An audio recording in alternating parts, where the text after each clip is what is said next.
Como podrán recordarlo, hermanos, nos encontramos en la segunda mitad de la carta, que es, por así decirlo, la parte práctica de la carta a los Efesios.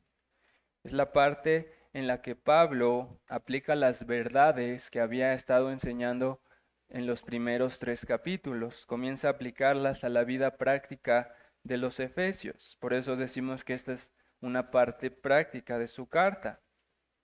Y, y si queremos recordar un poco de todo lo que hemos visto en esta carta, debemos recordar que los destinatarios de esta carta, los que recibieron esta carta, vivían en una ciudad pagana y perversa. Y a la luz de eso, uno de los objetivos principales de Pablo era ayudarles a entender lo que significa estar en Cristo, para que a la luz de la condición de estar en Cristo, aprendieran a vivir correctamente en Éfeso. Por eso había un juego de palabras en el primer capítulo, que a los santos y fieles en Cristo Jesús que están en Éfeso. Los que están en Cristo tienen una naturaleza en Cristo, pero están en Éfeso y tienen luchas y tienen que aprender a vivir de una manera correcta. Así que podríamos decir que hasta este punto eso es lo que ha buscado el apóstol, enseñarles qué significa estar en Cristo para que sepan estar en Éfeso. Y también podríamos decir que el tema de la unidad ha sido uno de los ejes centrales de nuestra carta. Como un ejemplo de eso, desde el principio hemos visto que Pablo comienza explicando que el designio de la voluntad de Dios era reunir o reconciliar o unir todas las cosas en Cristo. Y también oró por los creyentes para que pudieran comprender con todos los santos unidos, juntos pudieran entender el amor de Cristo que sobrepasa todo entendimiento. Además les ha explicado que debido a que están unidos a Cristo ahora son un solo cuerpo, están unidos en un cuerpo, que son un templo, son un nuevo hombre, son una nueva creación. También les ha dicho que tienen dones y que Dios se los ha dado para que se esfuercen en usarlos para la edificación de un solo cuerpo en Cristo. También les ha enseñado que estar en Cristo implica de una manera digna, o como lo vimos la vez pasada, de una manera que es congruente con la vocación con la que fuimos llamados. De manera que la vez pasada vimos cómo Pablo exhortó a los efesios a vivir congruentemente, siendo diligentes en guardar la unidad.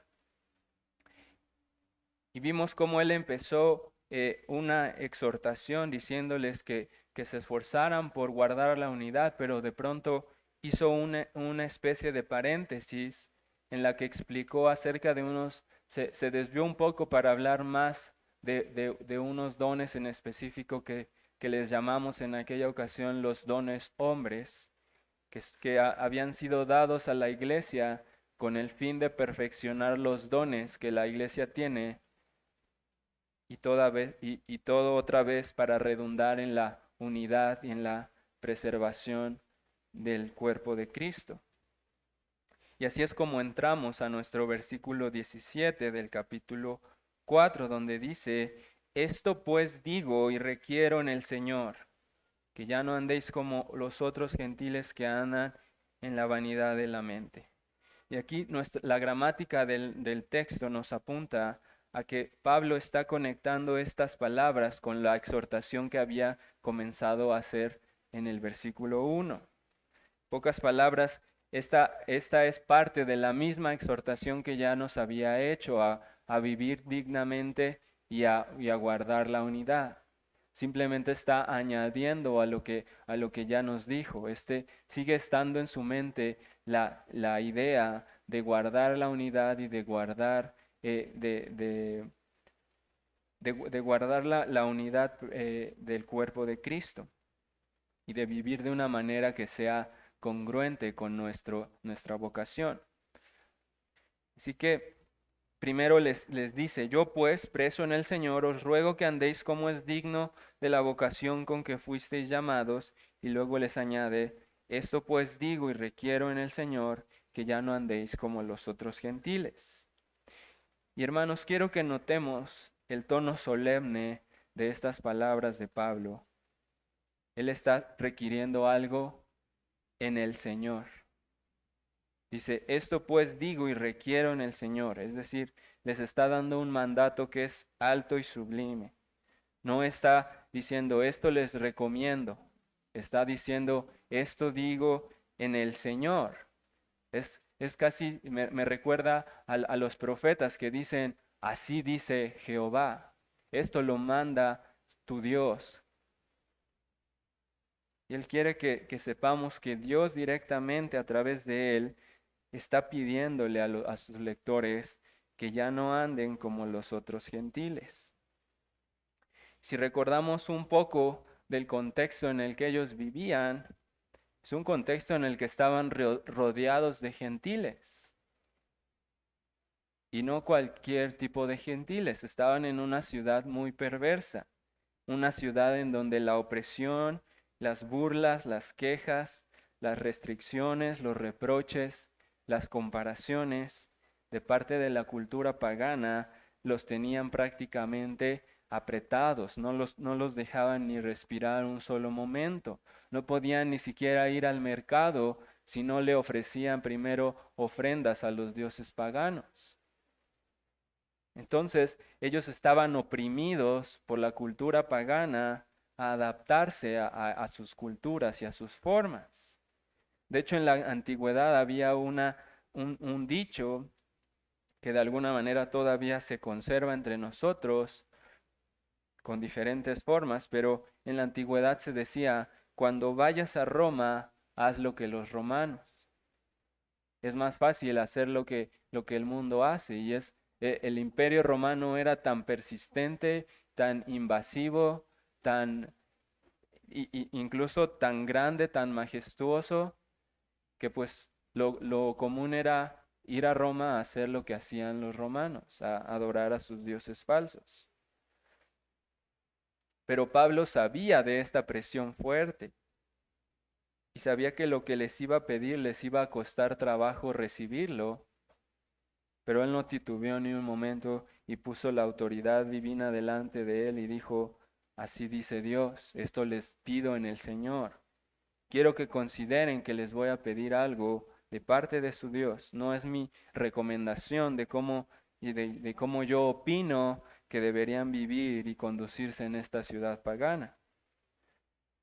Tampoco les estoy pidiendo esto como si no supiera que es algo con lo que están luchando todos los días. Ni tampoco les estoy diciendo esto como si no fuera yo mismo testigo de esa opresión tan grande que impone el imperio romano, sino que yo sé todo eso y aún así, con todo el peso y la autoridad de Cristo, les digo que ya no anden como los otros gentiles. Y les pide esto como parte de la exhortación que ya había empezado en el versículo 1. Así que si quisiéramos unir la exhortación como inició, él dice, si ustedes quieren, ustedes están obligados a guardar la unidad y a vivir de manera congruente. Pero si quieren hacer eso, no pueden comportarse como los gentiles. Si quieren hacer esto que ya hemos visto anteriormente, es necesario que ya no vivan, que ya no anden como los gentiles. ¿Qué pasaría si los efesios se conducen como los gentiles? Van a hacer todo lo opuesto a lo que les está exhortando en el versículo 1. Van a ser incongruentes con el llamado que tienen y van a traer división al pueblo de Dios. Y lo mismo aplica para ti y para mí que estás aquí, que eres mi hermano en Cristo. Si tú y yo queremos ser congruentes con nuestro llamado y queremos guardar la unidad de esta iglesia local, no podemos comportarnos como los gentiles. No solo porque eso va a arruinar nuestro testimonio, no solo porque eso va a manchar mi conciencia y me voy a sentir culpable, sino porque eso es lo que Dios manda con todo el peso de su autoridad. No andes de esa manera. Es un mandamiento solemne y autoritativo de Dios. Y creo que eso nos puede ayudar de manera práctica, hermanos, a cuestionar algo que venía a mi mente cuando estudiaba estos textos. ¿Cómo es que estás lidiando tú con tus luchas, con tus faltas y con tus pecados? Pregúntate si alguna de estas frases te suena familiar. Ya fallé otra vez hice esto o aquello, otra vez caí en este pecado, mi vida cristiana es un fracaso tras otro, estoy decepcionado de mí mismo, creo que necesito hacer un mejor esfuerzo, etcétera, etcétera. Y en cierto sentido no tiene nada de malo decir cosas como esas, hermanos. No tiene nada de malo reconocer nuestras faltas, reconocer que hay debilidad en nosotros. Tampoco tiene nada de malo reconocer que hay cosas que necesitamos mejorar. El problema es que cuando estamos rodeados de todas esas faltas, nos vemos a nosotros como si fuéramos el centro del universo, como si lo más importante fuera nuestra reputación. Que otros no vean que soy tan débil, que no vean que fallo en esto, para que no se piense mal de mí. ¿Qué va a pasar si se enteran que sigo cayendo en esto? No se trata de ti ni de mí, hermano. El problema es que cuando fallas, tu preocupación no debería ser es que ya fallé y ya se arruinaron mis metas, ya se arruinaron mis planes. El problema es que cuando fallas, no estás dejando de cumplir tus propósitos, estás fallándole al Dios que te encomendó que seas santo como Él es santo.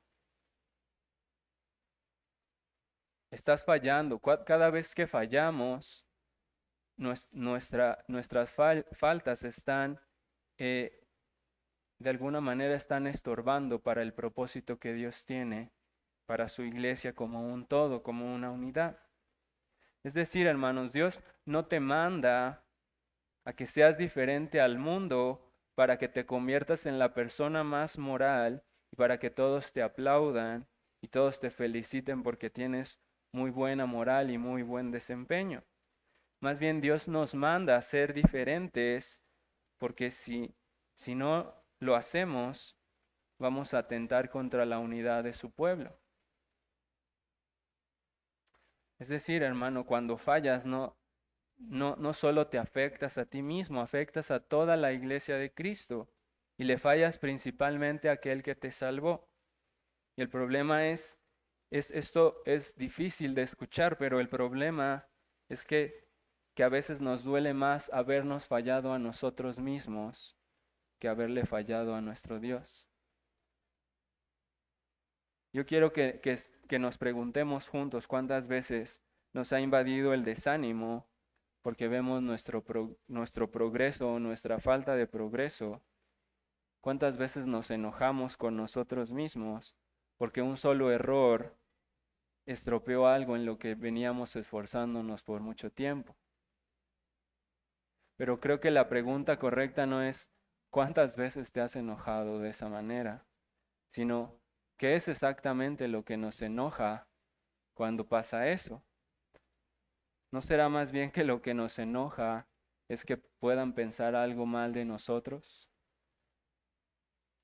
¿O nos frustra que ya no vamos a tener una racha perfecta de la cual podremos sentirnos orgullosos y satisfechos y jactarnos secretamente en nuestros corazones?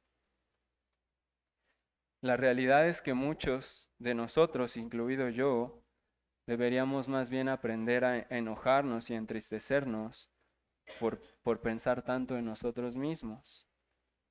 Porque nuestras faltas, vivimos pensando que nuestras faltas nos afectan a nosotros y a nuestros planes, cuando nuestra verdadera preocupación debería ser cómo estamos afectando al propósito que Dios tiene para su iglesia.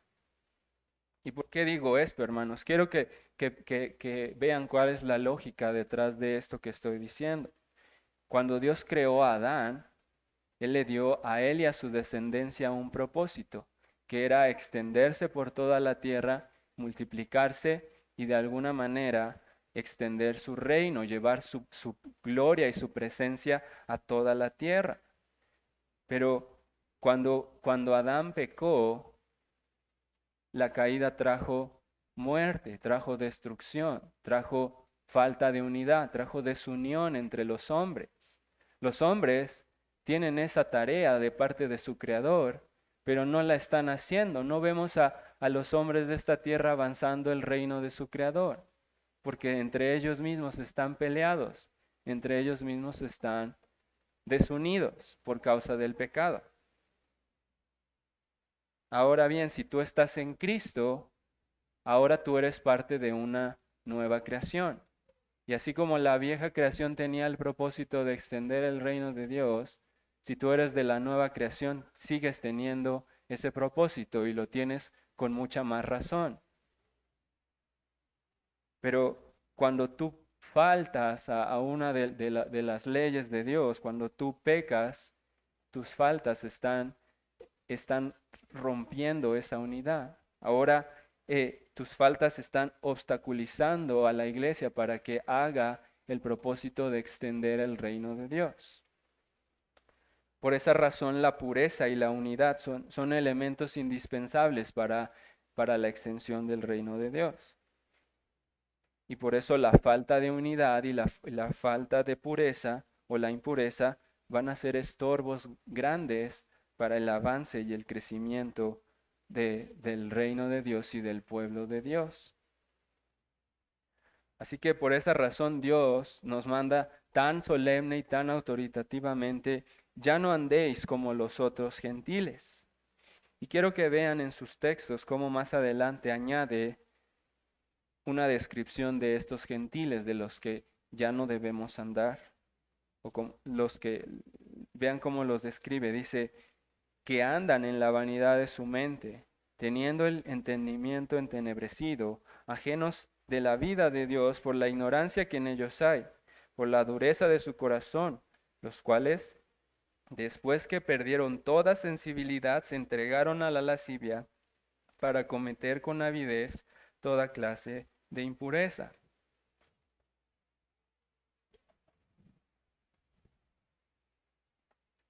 Quiero que veamos cómo esta descripción que está haciendo Pablo es una descripción que nos recuerda un poco a la muerte y a la corrupción de la que habló en el capítulo 2, cuando dijo: ustedes estaban muertos en sus delitos y pecados. Y también podemos ver por otros textos que esta descripción también se asemeja a los mismos demonios, al príncipe de la potestad del aire que vive de esa manera, entregado a la lascivia, entregado a toda clase de inmundicia. Y no tenemos tiempo, hermanos, para explorar el lenguaje que usa Pablo aquí para referirse a estos gentiles, pero podemos notar cómo incluso los describe de una manera así hacia abajo, descendente. Ellos comienzan con un corazón duro, con un corazón necio, y quiero que vean cómo Pablo describe la perversión y las tinieblas cuando dice que su corazón duro es como un dominó que se va tirando así, ¿no? Porque su corazón duro los conduce a la ignorancia los lleva a ser ajenos a la vida de Dios. Y esa lejanía de Dios los hace que su entendimiento esté entenebrecido. Y esas tinieblas de su entendimiento los van a hacer insensibles. Y esa insensibilidad los hace que vayan y corran con avidez detrás de la impureza y de la perversión. En pocas palabras, podemos decir que el mandamiento solemne, cuando Dios dice no anden como los gentiles, está siendo añadido con No anden con los gentiles que andan en la vanidad de su mente, no anden como esos gentiles que viven en tinieblas y en impureza. Y si queremos ver este mandamiento solemne de otra manera, podríamos decir que ahí mismo en ese versículo Dios está diciendo a su pueblo, sean santos como yo soy santo. Es un estándar que es altísimo, hermanos. Ser santos como Él, que es santo, santo, santo. Es un supremo llamamiento. No nos está pidiendo Efesios o Iglesia de Toluca, hagan su mejor esfuerzo. Prácticamente nos está llamando a la perfección. El Señor mismo dice, sed pues vosotros perfectos, como vuestro Padre que está en los cielos es perfecto.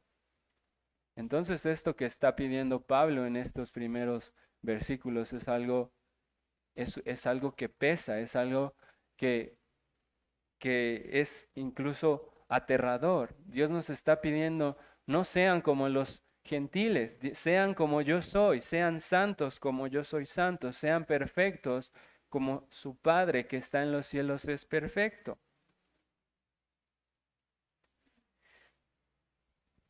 Entonces, si Dios nos dice no, no hagas esto, entonces al mismo tiempo nos está diciendo sí haz esto.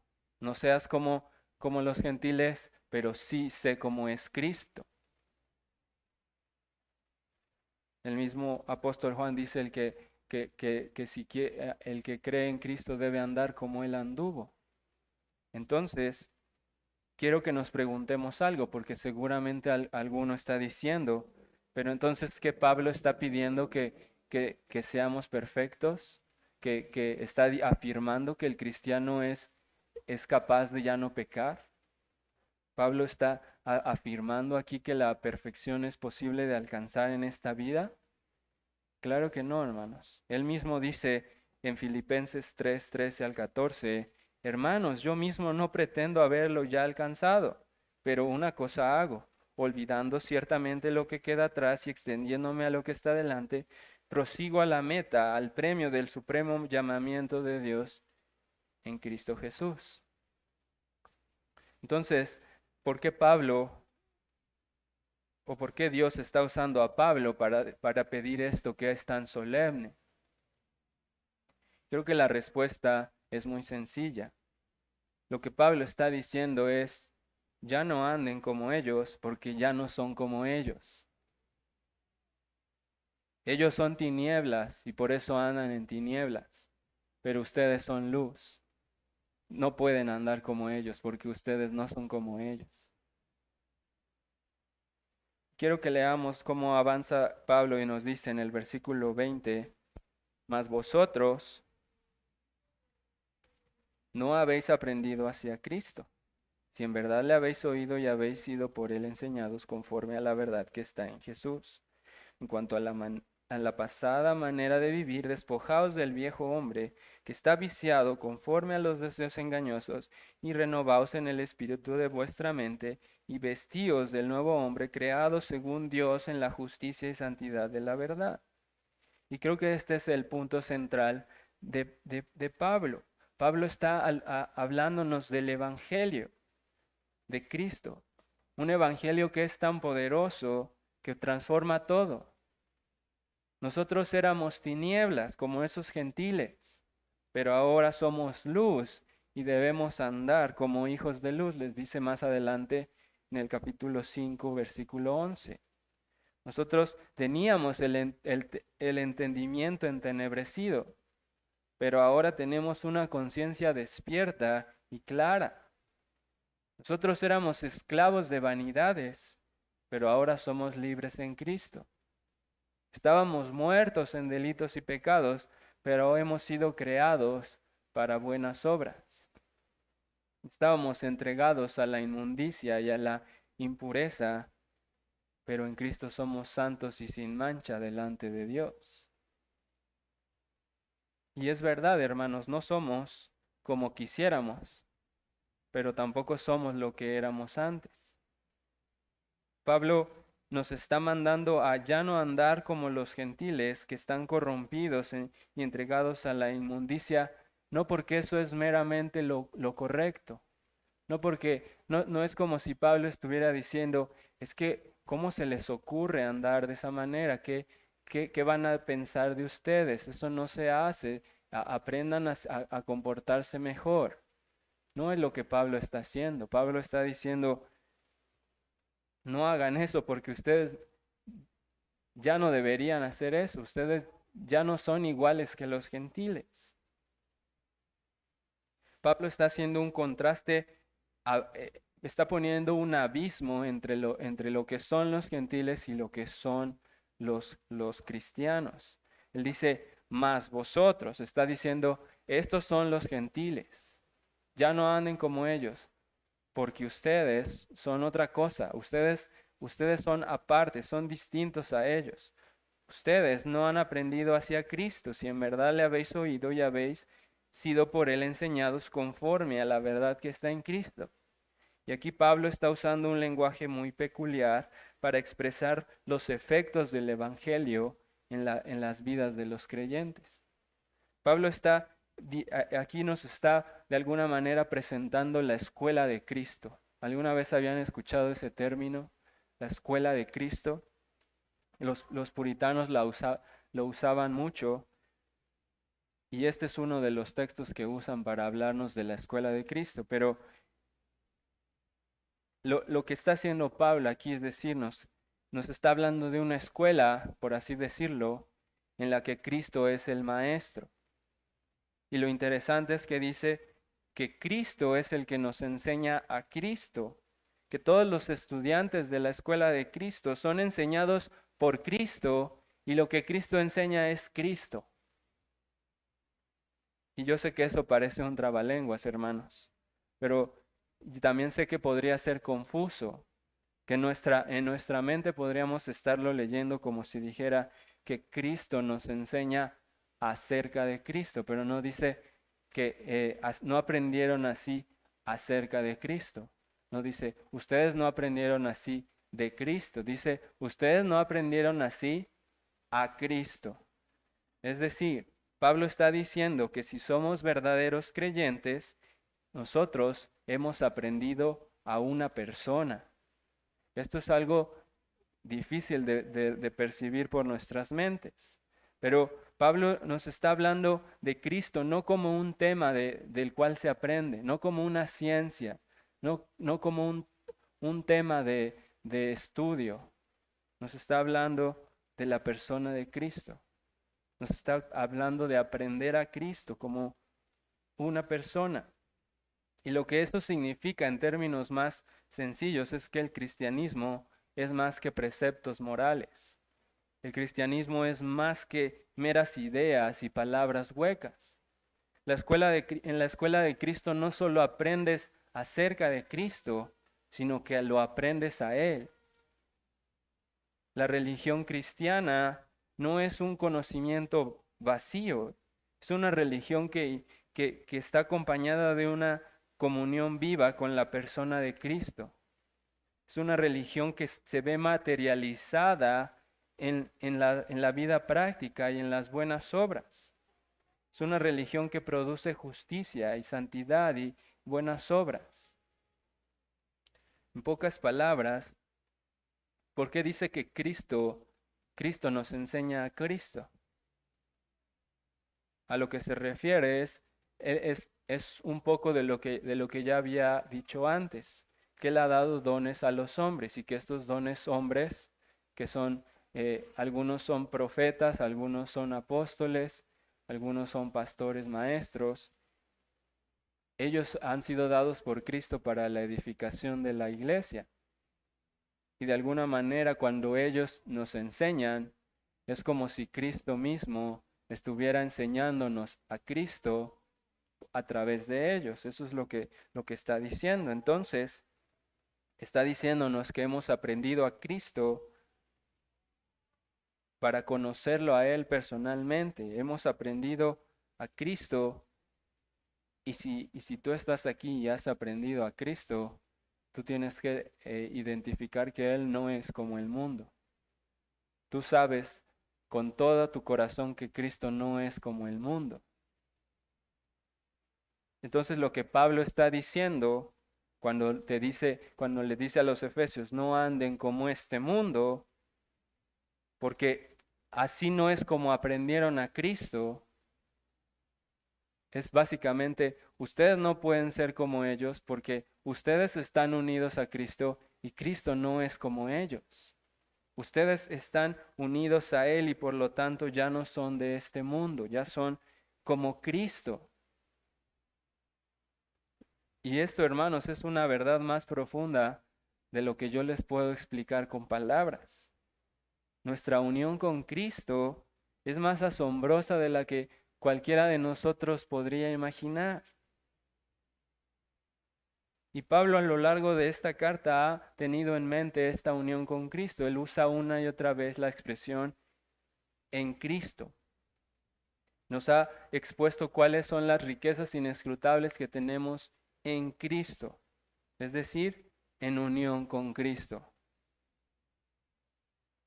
Y yo sé que esto es mucho más grande de lo que podría explicarles, pero si quisiera ayudarles a entender un poco más de las implicaciones de lo que es estar en Cristo, este concepto de la unión con Cristo se podría explicar desde diferentes aristas, pero yo quiero usar de manera sencilla el concepto del pacto para ayudarnos a entender un poco más profundo qué es la unión con Cristo. Y para poder entender esto en términos del pacto, vamos a tener que regresar nuestras mentes a la primera creación, al primer pacto entre Dios y los hombres, al pacto que hubo entre Dios y Adán. Y quiero que recordemos que Adán es el primer hombre, y como primer hombre de esta tierra, él era representante de todos los demás hombres y mujeres que surgieron de él. Él era representante de todos y cada uno de nosotros que estamos aquí. Y Adán, como un hombre que estaba en pacto con Dios, tenía obligaciones y responsabilidades ante Dios. Cualquier cosa que hiciera Adán, para bien o para mal, iba a afectar a todos sus descendientes porque él era el que los representaba. Toda su descendencia, aunque no había nacido, estaba representada en la persona de Adán. En ese sentido, toda la humanidad naturalmente está en unión con Adán. Toda la humanidad está en Adán. Nosotros nacimos en Adán. En Adán nosotros pecamos. En Adán nosotros estamos corrompidos. En unión con Adán nosotros somos merecedores de la maldición.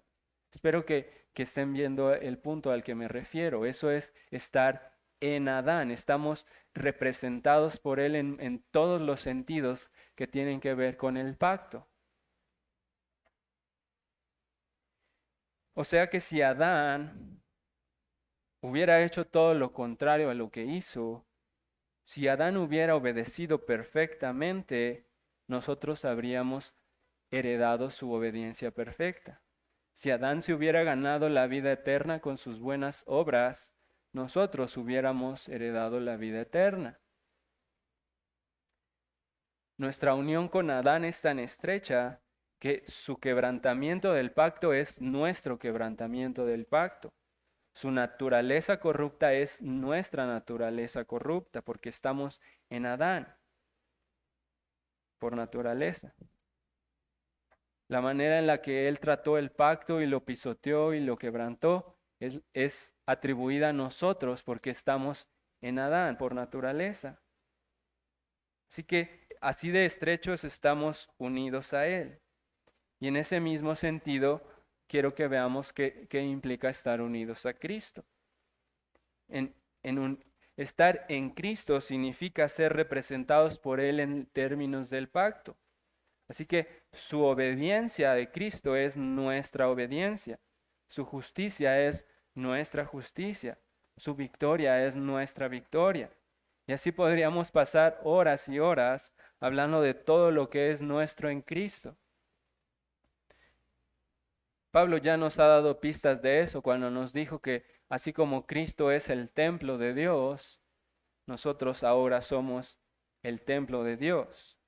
Así como Él es rey, sacerdote y profeta, nosotros somos linaje escogido, real sacerdocio, nación santa, pueblo adquirido por Dios para que anunciéis las virtudes de aquel que os llamó de las tinieblas a su luz admirable. Así como Cristo es el Israel de Dios, nosotros somos el Israel espiritual. Y así podríamos igual seguir, hermanos, hablando de todo lo que, de todo lo que es Cristo, de todo lo que ha hecho Cristo, de toda su manera perfecta desde que nació hasta que murió, como Él hizo cosas que nadie había hecho, pero Él las hizo para nosotros, para su iglesia, para su esposa. Y nosotros estamos unidos a este varón perfecto, y esa unión con Cristo nos hace a nosotros iguales a este varón perfecto. O sea, que si seguimos esta lógica, lo que Pablo está diciendo cuando describe a los gentiles en los versículos que acabamos de leer, lo que está diciendo es, ya no sean como ellos porque ellos están en Adán. El entendimiento entenebrecido que ellos tienen, lo tienen porque están en Adán. Tienen el entendimiento entenebrecido de Adán. Tienen la ignorancia de Adán. Tienen la insensibilidad de Adán, la lascivia de Adán, la impureza de Adán. Pero cuando se dirige a los efesios, hace un contraste muy grande. Mas ustedes no han aprendido hacia Cristo, ustedes no son así, ustedes no están en Adán, están en Cristo. Lo que él quiere que entiendan es que en Adán estaban de esa manera, pero ahora no están en Adán, ahora están en Cristo. Y vean cómo lo dice de los versículos 22 al 24. En cuanto a la pasada manera de vivir, despojaos del viejo hombre que está viciado conforme a los deseos engañosos y renovaos en el espíritu de vuestra mente y vestíos del nuevo hombre creado según Dios en la justicia y la santidad de la verdad. Quiero que vean esto, hermanos. Esta es la verdad que está en Cristo, que la pasada manera de vivir de los efesios que es igual a la de los otros gentiles, ya quedó en el pasado. Eso es lo que Pablo está tratando de hacer. Pablo está dándoles a entender la gloria del Evangelio, la gloria de Cristo en sus propias vidas. Ustedes estaban en Adán, pero ahora están en Cristo. Cristo ya los transformó, ya los restauró, ya los perfeccionó, ya cambió por completo sus vidas. La verdad que hay en Cristo hace cambios irreversibles en las vidas de los creyentes. Está hablando de algo que es irreversible. Piensen en algo que es irreversible. Es algo que ya no lo puedes cambiar. Es algo que una vez que ocurre ya no puede volver a ser como era antes. Eso significa ser irreversible. Creo que ese es el punto central de estos últimos versículos. Pero creo que la manera en la que está traducido a veces no nos permite ver con claridad que esta es la idea central de Pablo. Porque honestamente, si lo leemos así a simple vista, puede parecer que Pablo lo que está haciendo aquí es dar mandamientos por la manera en la que está escrito, cuando dice, despojaos del viejo hombre, renovaos y vestíos del nuevo hombre, parece que está diciéndonos un mandamiento, como si estuviera diciendo, bueno, no se comporten como los gentiles y vístanse como Cristo o vístanse con el nuevo hombre y desvístanse del viejo hombre. Pero si pudiéramos hacer una revisión más detallada del texto original, nos daríamos cuenta que estos verbos no están en forma imperativa, no están en forma de mandato. En el texto original estos verbos están describiendo lo que dijo anteriormente, que ustedes no han aprendido hacia Cristo, ustedes lo aprendieron de otra manera. Lo que está haciendo Pablo es describir cómo es que es nuestra naturaleza en Cristo. No está diciendo qué es lo que tenemos que hacer, está describiendo cómo es que somos en Cristo. Es decir, si yo pudiera parafrasear y sintetizar lo que Pablo está diciendo, lo diría de esta manera. Ustedes no han aprendido hacia Cristo. Ustedes saben que en conformidad a la verdad que hay en Jesús, ya fueron despojados del viejo hombre que tiene una naturaleza corrupta y ahora están vestidos del nuevo hombre. Esa es estoy simplificando la idea que Pablo está diciendo aquí. O sea, estos verbos de vestíos y despojaos originalmente están destinados para describir cómo es que hemos aprendido a Cristo, cómo es que somos en Cristo. Pablo no está diciendo que dentro de los cristianos hay un viejo hombre y un nuevo hombre. No está diciéndonos que dentro del cristiano hay dos naturalezas tratando de vencer la una a la otra y que si tú le das, y como dicen algunos, si le das de comer más a tu mala naturaleza, pues va a ganar la batalla. Si le das de comer a tu nuevo hombre, pues va a hacer buenas obras. No está diciéndole a los efesios que es su deber vestirse y desvestirse y ponerse una vez vestirse del nuevo hombre y otra vez del viejo hombre, como si ellos tuvieran la capacidad para transformar su naturaleza. Más bien lo que Pablo está haciendo está usando lenguaje de Génesis.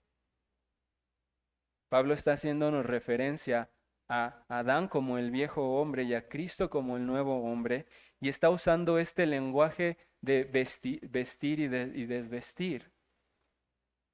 Lo mismo que vimos en Génesis. Cuando Adán pecó, ¿qué hizo? Se vistió con hojas de higuera. ¿Y qué hizo Dios? Le despojó ese vestido y le dio vestiduras de piel. Entonces lo que Pablo está haciendo es aludir a eso, dándonos a entender que nosotros por naturaleza nacemos, por así decirlo, vestidos en Adán. Nuestra vestimenta estamos vestidos en Adán. Tenemos la misma naturaleza corrompida que Adán. Pero cuando somos salvos, ¿qué pasa? Esa naturaleza, esas vestiduras de Adán son despojadas y recibimos las vestiduras de Cristo. Y esto lo estamos hablando en términos de regeneración, o sea, de transformación radical por completo. Estamos hablando no de una vestimenta externa que se quita y se pone, estamos hablando de toda mi naturaleza completa. Yo nací con la vestidura de Adán, yo nací como Adán, pero Cristo arranca eso y me da una nueva vestidura, me da una nueva naturaleza. En Cristo recibimos esta nueva naturaleza de tal modo que si antes, como les dice Pablo, ustedes eran tinieblas, esa es tu naturaleza de tinieblas, pero ahora son luz, condúzcanse como hijos de luz. Ustedes pasaron de la muerte a la vida, de la impureza a la pureza y la santidad.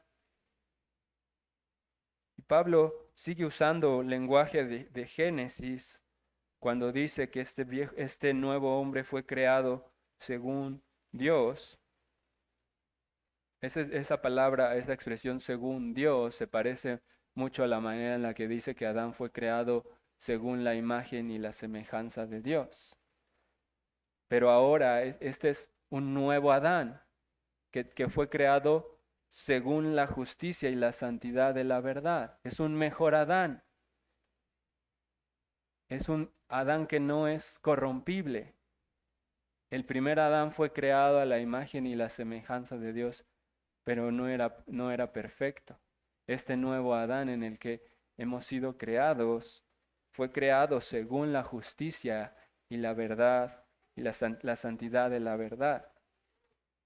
Es decir, Pablo sigue teniendo en mente el libro de Génesis y sigue haciendo un contraste.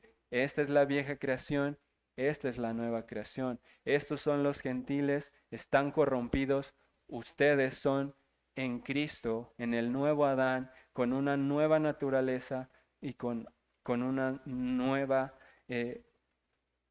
pues con un nuevo propósito. Pablo está dando por hecho entonces que la nueva creación es más perfecta que la vieja creación, que por lo tanto la nueva naturaleza que tenemos en Cristo es diametralmente opuesta a la naturaleza que teníamos en Adán. Por lo tanto, cuando Pablo está diciendo despojaos y vestíos del nuevo hombre, no nos está dando un mandato de que nos quitemos una prenda y nos pongamos otra. Más bien nos está haciendo recordar, ustedes no aprendieron hacia Cristo. Cristo los transformó. Cristo les dio una nueva naturaleza. Entonces, cuando les está diciendo esto, no, lo que sí les está pidiendo que hagan algo. No que cambien ellos mismos su naturaleza, sino que recuerden, que sean conscientes de que ya no son iguales que a lo que eran antes, independientemente de que todavía haya pecado en ellos. Porque si en verdad hemos conocido a Cristo, hemos sufrido una transformación completa, aunque todavía haya remanentes de pecado. Pero muchas veces la interpretación moderna de este texto nos hace pensar como si Cristo hubiera venido a mejorar al viejo hombre. Pero Cristo no vino a mejorar a ese viejo hombre, lo vino a destruir, lo vino a aniquilar, lo vino a crucificar con él mismo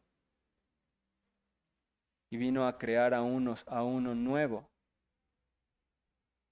Así que hermano que estás en Cristo, si estás verdaderamente en él, ya no tienes al viejo hombre dentro de ti. No sigas creyendo esa mentira, eso no es cierto. El viejo hombre no está dentro de ti si eres creyente, está muerto. Pero alguno dirá entonces, bueno, pero ¿por qué sigo luchando con muchas de las cosas que hacía en el pasado? Creo que esa misma pregunta tiene la respuesta. Tú dices, yo sigo luchando con las cosas que hacía antes, pero date cuenta de lo que estás diciendo. Estás diciendo que estás luchando en contra de eso, que aborreces eso, que no estás conforme con eso. No estás diciendo que amas eso, que te deleitas en eso, que practicas eso. Estás hablando de que luchas con eso, porque antes no luchabas, antes hacías todas esas cosas y estabas contento con todas esas cosas. Estabas cómodo en tu pecado, pero ahora luchas con ello. Entonces no quiere decir que el viejo hombre está dentro de ti tratando de levantarse otra vez. Lo que quiere decir es que gracias a tu bendito Salvador, ahora luchas con todo eso y ahora lo aborreces y ahora lo ves como algo abominable. Pero lo que ves ahí no es el viejo hombre tratando de imponerse otra vez. Más bien ves las cicatrices que te dejó el viejo hombre, pero tú ya eres un nuevo hombre en Cristo. Entonces, hermanos, antes de concluir, quisiera dirigirme a todos los que en lugar de estar en Cristo están en Adán. Si tú hoy estás en Adán, quiero que vuelvas a leer con detenimiento cómo Pablo te describe de los versículos 17 al 19. quiero que te des cuenta cómo estás en Adán. Tu naturaleza está corrompida, estás desperdiciando tu vida en la vanidad de tu mente. Ya eh, estás viviendo en las tinieblas. Así que si tú vives en Adán, yo te suplico que creas en Cristo y te arrepientas hoy mismo, que no mueras en tus delitos y pecados, que corras a los pies de Cristo y le supliques que tenga misericordia de ti antes de que sea demasiado tarde. Considera cómo Cristo anduvo en luz y en justicia, y a pesar de eso Él recibió el castigo que tú mereces. A pesar de eso, la justa indignación de Dios cayó sobre Él y murió en una cruz para salvar pecadores indignos y viles como tú y como yo. Así que no tardes en venir a Él. Pero también quisiera concluir con aplicaciones para mis hermanos que están en Cristo. ¿Cómo podemos aplicar estas verdades para nosotros que estamos en Cristo? En primer lugar, tenemos que recordar que Dios nos manda con toda su autoridad que ya no nos conduzcamos como los gentiles. No solo porque eso es moralmente correcto, sino porque nuestra naturaleza ya ha sido transformada y nuestro viejo hombre ya ha sido destruido, ya fue clavado en la cruz. No debemos perder de vista, hermanos, que Cristo nos está llamando a la santidad y a la pureza con el propósito de preservar la unidad de su pueblo, de mantener el crecimiento, de que siga creciendo la iglesia. Si no guardamos la santidad y la pureza, vamos a caer en la división y en las contiendas y en toda clase de cosas que van a estorbar el extendimiento del reino de los cielos y el crecimiento del pueblo de Dios. Y además de eso, creo que este pasaje nos es muy bueno para ayudarnos a crecer en nuestro entendimiento de la santificación. Porque bien lo hemos visto, el hecho de que ya somos nuevos hombres no significa que ya estamos glorificados o que ya somos perfectos. Significa que estamos en un proceso de perfeccionamiento que culminará solo en la gloria, como Pablo lo dice. Yo todavía no lo alcanzo, pero sigo esforzándome para alcanzar la gloria en Cristo. Nuestra santificación entonces es una obra de perfeccionamiento. Nuestra nueva creación es algo que empezó ya en nosotros y que ya no puede revertirse, pero que está avanzando hasta la gloria, hasta que crezcamos a la estatura del varón perfecto. Como Pablo mismo lo indica en otra carta, dice, por tanto no desmayamos. Antes, aunque nuestro hombre exterior se va desgastando, el interior, no obstante, se renueva de día en día. Los creyentes que han sido regenerados y tienen una nueva naturaleza siguen renovándose de día en día, siguen creciendo, siguen renovando su entendimiento, corrigiendo sus faltas, perfeccionándose en el Señor. Pero tenemos que ser honestos, porque en este proceso hemos tenido y seguiremos teniendo muchos tropiezos. Y lo que tenemos que aprender a hacer es hacer lo que Pablo dice en Filipenses, cuando apunta hacia la perfección. No que lo haya alcanzado ya, ni que sea ya perfecto, sino que prosigo por ver si logro hacer aquello para lo cual fui también nacido por Cristo Jesús. Hermanos, yo mismo no pretendo haberlo alcanzado, pero una cosa hago, olvidando ciertamente lo que queda atrás y extendiéndome a lo que está adelante. Prosigo a la meta, al premio del supremo llamamiento de Dios en Cristo Jesús. Pero a veces, hermanos, yo creo que no seguimos este ejemplo de Pablo como deberíamos. Lo seguimos en el sentido de que estamos dispuestos a admitir que no somos perfectos. ¿Quién de aquí no admitiría, pues yo no soy perfecto? Eso es fácil de hacer, eso es algo que todos hacemos por default. pero lo que nos cuesta más trabajo es imitarlo, esa perseverancia de Pablo. Yo sé que no soy perfecto, pero aspiro a la perfección. Y eso no es tan sencillo de hacer. ¿Y por qué digo esto, hermanos? Porque creo que por causa de un mal entendimiento de esta doctrina que aprendimos hoy, del nuevo hombre y del viejo hombre, muchas iglesias y muchos nosotros crecimos en contextos donde nos enseñaron a vivir así, como si el viejo hombre estuviera dentro de nosotros poniéndonos el pie. Y por causa de ese error de interpretación, eh, muchos de nosotros somos propensos a estorbar nuestra santificación. Porque si somos honestos, es mucho más fácil ah, abrazar esa interpretación.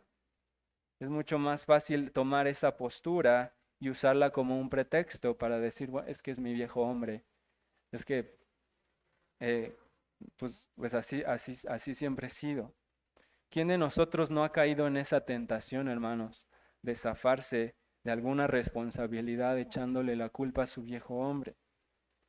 Cuando nuestra conciencia nos reclama, por ejemplo, de algún pecado recurrente, a veces es más fácil de atribuírselo a nuestro carácter. Es que así ha sido mi carácter. Pues es algo que de familia tengo y pues es el contexto en el que yo crecí. Es que es un hábito muy arraigado, o sea, toda mi vida hice esto y el Señor me salvó ya muy tarde en mi vida y eso está arraigado y es mi viejo hombre, está ahí luchando y a veces sale a relucir y pues, o sea, nunca admito mi culpa, pero el viejo hombre es el que tiene la culpa. ¿Acaso, hermano, no es más fácil poner ese pretexto de decir, pues creo que aquí en esta área de mi vida en particular, el viejo hombre todavía es más fuerte y pues si yo vivo así, hermanos, voy a poder justificar mi falta de diligencia, mi falta de estudio, mi falta de cualquier cosa, mi pereza, mi rebeldía, mi impaciencia con mi esposa y mis hijos, yo puedo decir, pues es que es mi carácter, es mi esto, es mi contexto, es que es algo que ya tenía yo arraigado y lucho con eso. Entonces, la realidad es que podríamos poner infinidad de ejemplos en el que la salida más fácil es decir, pues es que yo era así antes y pues esto está arraigado en mi carácter y pues creo que así va a ser hasta que yo me muera. Y a todo eso podríamos decir, si es cierto, si eres así, perdón, si eras así, si está arraigado, si tienes las cicatrices y las marcas recurrentes de ese pecado, pero eso es lo que eras antes. Tú ya no eres así. Tienes ahí las cicatrices y hay cicatrices más profundas que otras, pero ya no eres ese hombre. Ya no uses a tu viejo hombre como excusa para estancar tu crecimiento cristiano. Dios te demanda explícitamente, ya no andes así, ya no eres así, no puedes andar así. Y lo importante de esto, hermanos, es que a veces pensamos que el mandamiento está ahí nada más y que ahora nos cae encima el peso del mandamiento y ahora vamos a salir desanimados porque no somos perfectos y porque hemos fallado. Pero eso no es lo que hace Pablo aquí. Pablo nos pone el estándar, esto es lo que tienes que hacer, pero aquí está el fundamento, que ya has sido regenerado en Cristo, que tienes una nueva naturaleza y estás unido a Cristo, ya no estás en Adán, estás en Cristo. Por eso puedes renovarte. Antes no podías, antes estabas entregado a la lascivia, antes estabas entenebrecido y corrías con avidez al pecado, pero ahora no es así. Ahora tu conciencia está alerta, tu conciencia te avisa, tu conciencia te reprende, tu corazón se duele cuando pecas. Así que ya no eres igual que eras antes. Adán no puede renovarse por sí mismo. Los que están en Adán no pueden dejar de tener el corazón entenebrecido. No pueden dejar de correr en pos de las vanidades. Pero tú sí puedes. El problema no es que no puedas, el problema es que a veces no lo hacemos. Es como si tuviéramos algo nuevo y como es nuevo nos da miedo usarlo porque se nos va a desgastar. Así que no desperdiciemos la nueva creación que Dios ha hecho en nosotros. Ya somos nuevos en Cristo, tenemos nuevas capacidades, nuevas oportunidades, nuevas herramientas que antes no teníamos. El problema es que no las usamos. Pero también el problema es que cuando intentamos usarlas, las intentamos usar en nuestras fuerzas. Intentamos estarnos renovando a nosotros mismos y poniéndonos reglas y poniéndonos cosas, añadiéndole cosas al Evangelio para transformar nuestras vidas y ser personas más morales y después tropezar y decir, no, pues es que mi cristianismo es muy torpe, soy muy malo para esto. Así que la buena noticia es que no tenemos que hacer esto en nuestras fuerzas. Tenemos nuevas capacidades y nuevas posibilidades, pero también tenemos al Espíritu Santo de Dios. También tenemos a Cristo que intercede por nosotros. Y si no vivimos en dependencia constante del Espíritu, y si no vivimos renovando nuestras mentes día tras día en las Escrituras, entonces vamos a ser tentados a culpar a nuestro viejo hombre, a decir, pues es que, pues cómo quiero cambiar en esto si toda mi vida fui esto y lo otro. ¿Cómo quiero ser más diligente en la lectura si en la escuela nunca hice nada y siempre me iba con mis amigos y yo nunca fui de estudiar y pues creo que eso de estudiar nunca va a ser para mí? Así que hermano, cada vez que seas tentado a culpar a tu viejo hombre, quiero invitarte a que renueves tu mente en las Escrituras y que le digas firmemente a tu carne, yo ya no soy ese hombre, yo ya no soy así porque Cristo me salvó, Cristo me hizo nuevo, me duele pecar así, me duele ver las marcas de mi pecado, me duele ver los restos de mi maldad, pero Cristo me dio la victoria sobre ese pecado. Y voy a dejar todo eso atrás y voy a mirar hacia adelante y voy a esforzarme por perfeccionarme en esa área, porque ahora puedo hacerlo. Y no puedo hacerlo porque yo puedo, porque yo soy bueno. Puedo hacerlo porque Cristo me salvó y puedo hacerlo porque Cristo me hizo nuevo. Por eso puedes hacerlo. Así que no te rindas, hermano. Recuerda que ya eres otro, que antes no podías cambiar ni mejorar, pero ahora sí puedes. Y lo puedes hacer por tu bendito Salvador. Así que no solo, quiero que sepamos esto, que no solo podemos, sino que debemos hacerlo. Por eso la Escritura dice, esforzaos todos vosotros los que esperáis en Jehová, y tome aliento vuestro corazón. Porque podemos esforzarnos porque Cristo ya venció. Y no estamos solos en nuestro esfuerzo y Él nos va a prosperar si confiamos en Él y ponemos en Él nuestras cargas. Y por último, hermanos, para cerrar, quiero leer cómo la Escritura describe esto en 2 Corintios, capítulo 5, si me acompañan. 2 Corintios.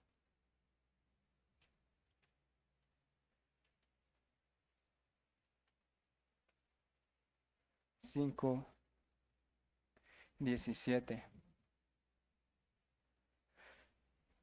De modo que si alguno está en Cristo, nueva criatura es.